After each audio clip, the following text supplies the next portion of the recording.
നമസ്കാരം കൂട്ടുകാരെ, ഞങ്ങളുടെ പുതിയൊരു വീഡിയോയിലേക്ക് എല്ലാവർക്കും സ്വാഗതം. ഇന്ന് ഞങ്ങൾ എത്തിയിരിക്കുന്നത് നെയ്യാർ ഡാമിലാണ്. തിരുവനന്തപുരം ജില്ലയിലാണ് ഈ നെയ്യാർ ഡാം സ്ഥിതി ചെയ്യുന്നത്. ഇവിടെ നിന്ന് വലത്തോട്ട് തിരിഞ്ഞാണ് പോകേണ്ടത്. അതാ നെയ്യാർ ഡാമിന്റെ നമ്മൾ ദൂരെയുള്ളൊരു വ്യൂ എത്തിയിട്ടുണ്ട്.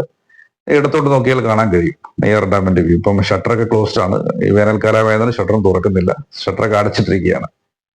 എന്നാലും ഞങ്ങൾ കുറച്ചുകൂടെ മുന്നോട്ട് പോകാൻ തീരുമാനിച്ചു. നിങ്ങൾക്ക് ബോർഡ് കാണാൻ പറ്റും. Welcome to Neyyar eco tourism. നല്ല ഭംഗിയുള്ള ഒരു ഭൂപ്രദേശമാണ്. ഇതാണ് നെയ്യാർ ഡാം റിസർവോയർ.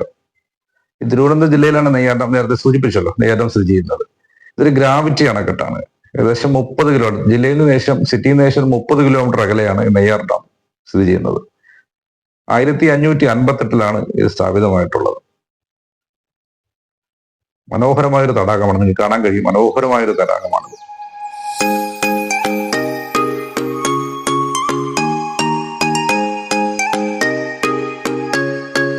ഞങ്ങൾ കുറച്ചുകൂടെ ഒന്ന് മുന്നോട്ട് പോകാൻ തീരുമാനിച്ചു. കുറച്ചുകൂടെ മുന്നോട്ട് പോയി ടോപ്പിലാണ് ഈ വൈൽഡ് ലൈഫ് സാങ്ച്വറി ഉണ്ട്, അതുപോലെ ബോട്ടിംഗ് ഉണ്ട്. അത്തരത്തിലുള്ള ആക്ടിവിറ്റീസ് ഒക്കെ കുറച്ചുകൂടെ മേളിലാണ്. ഒത്തിരി വിനോദസഞ്ചാരികളും തദ്ദേശീയരായിട്ടുള്ള സഞ്ചാരികളും വരുന്നൊരു സ്ഥലമാണ് ഈ നെയ്യാർ ഡാം. നിങ്ങൾ കാണാൻ കഴിയും, ഇത് വൈൽഡ് ലൈഫ് സാങ്ച്വറിയാണ്. ഇതിന്റെ ടിക്കറ്റ് എടുക്കേണ്ട സ്ഥലം മേളിലാണ്. താഴെയാണ് ബോട്ടിംഗ് ഉള്ളത്.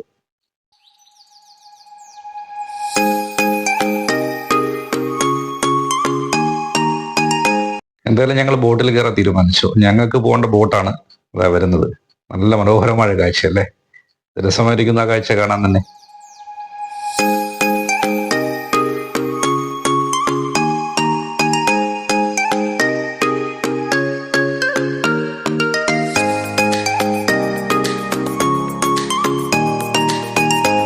ഈ ബോട്ടിൽ കയറുന്നതിന് 300 രൂപയാണ് ഒരാൾക്കുള്ള ചാർജ്. അതിൽ 10 മുതൽ 5 വയസ്സ്, 10നും 5നും ഇടയ്ക്കുള്ള കുട്ടികളാണെങ്കിൽ 150 രൂപയാണ്. 5 വയസ്സിൽ താഴെ കുട്ടികൾക്കാണെങ്കിൽ ടിക്കറ്റ് എടുക്കേണ്ട കാര്യമില്ല. ലൈഫ് ജാക്കറ്റ് ഉണ്ട്. ലൈഫ് ജാക്കറ്റ് ഒക്കെ ധരിക്കാതെ എന്തായാലും ബോട്ടിൽ യാത്ര അനുവദിക്കുന്നില്ല. സേഫ്റ്റി മെഷേഴ്സ് കൃത്യമായിട്ട് അത് പാലിക്കുന്നുണ്ട്.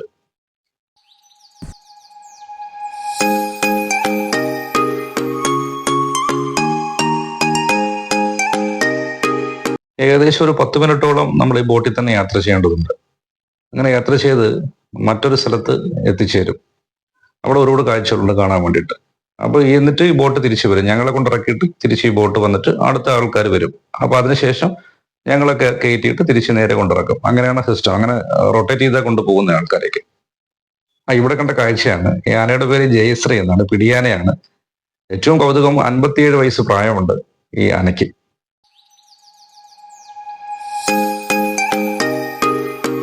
ഈ ആനയുടെ പേരാണ് കണ്ണൻ. കണ്ണന് വെറും 7 വയസ്സ് മാത്രമേ പ്രായമുള്ളൂ. കുട്ടിയാനയാണ്. അവിടെ കാപ്പിക്കാണുന്നൊരു സ്ഥലത്താണ് ഈ ആന ഉണ്ടായിരുന്നത്. അവിടെയുള്ള ആനകൾക്കെല്ലാം കോവിഡ് ആയതുകൊണ്ടാണ് ഈ ആന ഇങ്ങോട്ട് മാറ്റിയതെന്നാണ് അവിടെ ഉള്ളവർ പറയുന്നത്. അപ്പൊ എന്തായാലും ഇന്ന് വൈകുന്നേരം തന്നെ തിരിച്ച് കാപ്പിക്കടയിൽ കൊണ്ടുപോകുന്നുണ്ട് ഈ ആന.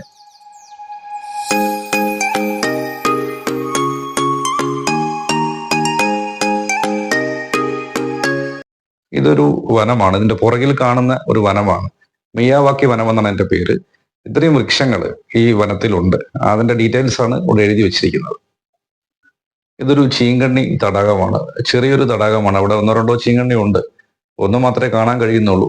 ഞാനത് സൂം ചെയ്ത് കാണിച്ചു തരാം. അങ്ങനെ അത് കാണാൻ കഴിയുള്ളൂ. നമ്മൾ ദൂരെ നിന്നാണ്ട് വ്യക്തമായിട്ട് കാണാനും കഴിയുന്നില്ല. അതാ കാണുന്നതാണ് ആ ചീങ്കണ്ണി. ഇപ്പൊ ഞങ്ങൾ പോകുന്നത് ഡിയർ റിഹാബിലേഷൻ സെന്ററിലേക്കാണ്. ഒരു 240ഓളം മാനുകൾ ഇവിടെ ഉണ്ട്. ഇവിടുന്ന് ഒരു 10 മിനിറ്റ് ദൂരം നടക്കാനുണ്ട്. ഇവിടെ ഈ 2 സൈഡും ചെറിയൊരു വനമാണ്. അതിൽ മൃഗങ്ങളോ കാര്യങ്ങളോ ഒന്നുമില്ല. ഈ കാണുന്നത് ഒരു ട്രൈബ്സിന്റെ, ഷെഡ്യൂൾ ട്രൈബ്സിന്റെ അവിടെ ഒരു ക്ഷേത്രമാണ്. അവിടെ പൂജയും കാര്യങ്ങളൊക്കെ നടക്കുന്നുണ്ടെന്നാണ് ഉദ്യോഗസ്ഥൻ പറയുന്നത്.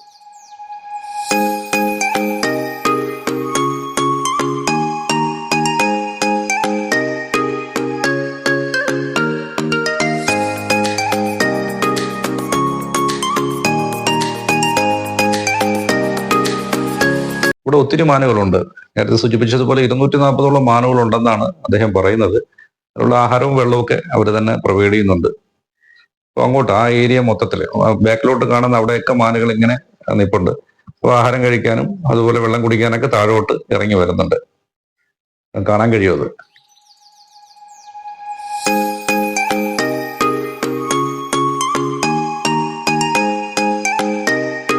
എന്നാലും ഞങ്ങൾ തിരിച്ചു പോകേണ്ട സമയമായി. ഞങ്ങളെ കൊണ്ടുപോകാനുള്ള ബോട്ടാണ് അതാ വരുന്നത്. ഈ ബോട്ട് വരുന്നത് കാണാൻ തന്നെ നല്ല മനോഹരമായ ഒരു കാഴ്ചയാണ്. തിരിച്ചു കൊണ്ടുപോകാൻ വരുന്ന ബോട്ടാണ്. തിരിച്ചു കൊണ്ടുപോകുന്ന സമയത്ത് അവിടെ ഈ നേരത്തെ ഞങ്ങളെ കൊണ്ട് ഇറക്കിയിട്ട് തിരിച്ചു പോയിട്ട് അവിടെ നിൽക്കുന്ന സഞ്ചാരികളെ തിരിച്ച് ഇവിടെ കൊണ്ട് ഇറക്കിയിട്ട് ഞങ്ങളെ കയറ്റി തിരിച്ചു കൊണ്ടാക്കും. അപ്പൊ അങ്ങനെയാണ് ഇവരോട് അറേഞ്ച് ചെയ്തിട്ടുള്ളത്.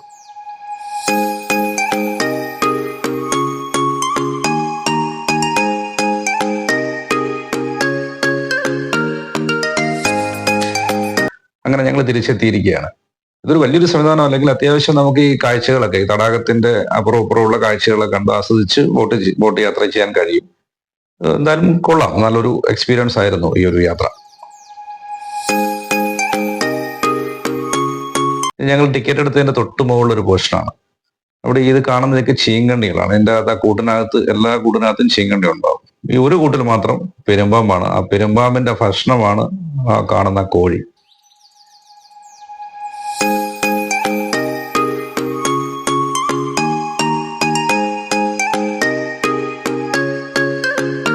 ഒരു വലിയ ചീങ്കണ്ണിയാണ്. ഏകദേശം ഒരു 10 അടിയോളം നീളമുണ്ട് ആ ചീങ്കണ്ണിക്ക്. ഞങ്ങൾ അതിന് തിരിച്ചിറങ്ങി. ഇതിപ്പോ നക്ഷത്ര വനം എന്നാണ് ബോർഡ് വെച്ചിരിക്കുന്നത്. ഓരോരുത്തരുടെ നക്ഷത്രം അനുസരിച്ചുള്ള വൃക്ഷം ഏതാന്ന് അവിടെ എഴുതി വെച്ചിട്ടുണ്ട് ആ ബോർഡിൽ. ഈ താഴോട്ട് ആ ടിക്കറ്റ് കൗണ്ടർ താഴെ ഇറങ്ങി കഴിഞ്ഞാൽ ഞങ്ങളുടെ വാഹനം പാർക്ക് ചെയ്തിട്ടുണ്ട്. ഞങ്ങൾ അങ്ങോട്ടാണ് ഈ പോകുന്നത്. ഞങ്ങൾ മുകളിലോട്ടാണ് പോകുന്നത്. മുകളിലോട്ടെന്ന് പറഞ്ഞാൽ ഡാമിന്റെ ആ ഒരു പ്രദേശം, അങ്ങോട്ടാണ് ഞങ്ങൾ പോകുന്നത്. അവിടെ മനോഹരമായ കാഴ്ചകൾ കാണാനുണ്ട്. ഇതൊരു വ്യൂ പോയിന്റ് ആണ്. അതിന്റെ മേളിൽ ഞങ്ങൾ എത്തി. ആ വ്യൂ പോയിന്റ് അവിടെ നിന്ന് കഴിഞ്ഞാൽ മൊത്തം നമ്മുടെ ഡാമിന്റെ ആ ഭാഗങ്ങൾ മൊത്തം ഭംഗിയായിട്ട് കാണാൻ കഴിയും. ഈ നെയ്യാർ നദിയിലാണ് ഈ നെയ്യാർ അണക്കെട്ട് നിർമ്മിച്ചിരിക്കുന്നത്. കേരളത്തിലെ തിരുവനന്തപുരം ജില്ലയിലൂടെ ഒഴുകുന്ന 56 കിലോമീറ്റർ നീളമുള്ളൊരു നദിയാണ് നെയ്യാർ നദി. പശ്ചിമഘട്ടത്തിലെ അഗസ്ത്യ വനമേഖലയിൽ നിന്നാണ് ഈ നദി ഉത്ഭവിക്കുന്നത്. നദിയുടെ തീരത്ത് സ്ഥിതി ചെയ്യുന്ന തിരുവനന്തപുരം ജില്ലയിലെ നെയ്യാറ്റിൻകര പട്ടണത്തിന് ഈ നദിയുടെ പേരാണ് ഇട്ടിരിക്കുന്നത്. നെയ്യാർ നദി നെയ്യാർ വന്യജീവി സങ്കേതത്തിലൂടെ ഒഴുകി നെയ്യാർ റിസർവോയറിലേക്ക് എത്തി. തുടർന്ന് കള്ളിക്കാട്, കാട്ടാക്കട, ഒറ്റശേഖരമംഗലം, മണ്ഡപത്തിൻകടവ്, കീഴാറു, പെരുങ്കടവിള, അരുവിപ്പുറം, നെയ്യാറ്റിൻകര താലൂക്ക്, അവിടെ നിന്ന് തിരുപുറം എന്ന സ്ഥലത്തെത്തി. അവിടെ നിന്ന് നേരെ പൂവാർ അഴിമുഖത്തെത്തി നേരെ അറബിക്കടലിലാണ് ചേരുന്നത്.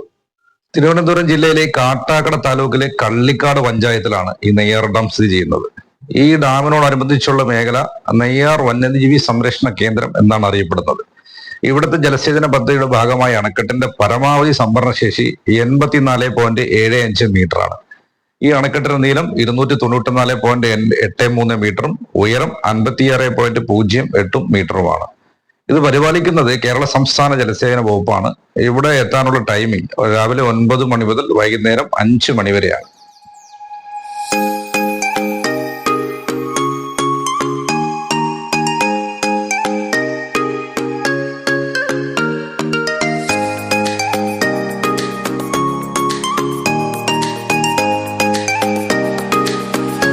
അങ്ങനെ നെയ്യാർ ഡാമിന്റെ മനോഹരമായിട്ടുള്ള കാഴ്ചകളെല്ലാം കണ്ട് ഞങ്ങൾ മടങ്ങുകയാണ്. കാരണം നേരെ ഒത്തിരി വൈകി. തീർച്ചയായും ഈ വീഡിയോ നിങ്ങൾക്ക് ഇഷ്ടപ്പെട്ടിട്ടുണ്ടെങ്കിൽ നിങ്ങൾ ലൈക്ക് ചെയ്യുക, ഷെയർ ചെയ്യുക, സബ്സ്ക്രൈബ് ചെയ്യുക, കമന്റ് ചെയ്യുക. തീർച്ചയായും അടുത്തൊരു വീഡിയോ ആയിട്ട് നമുക്ക് വീണ്ടും കാണാം. അതുവരെ ഗുഡ് ബൈ.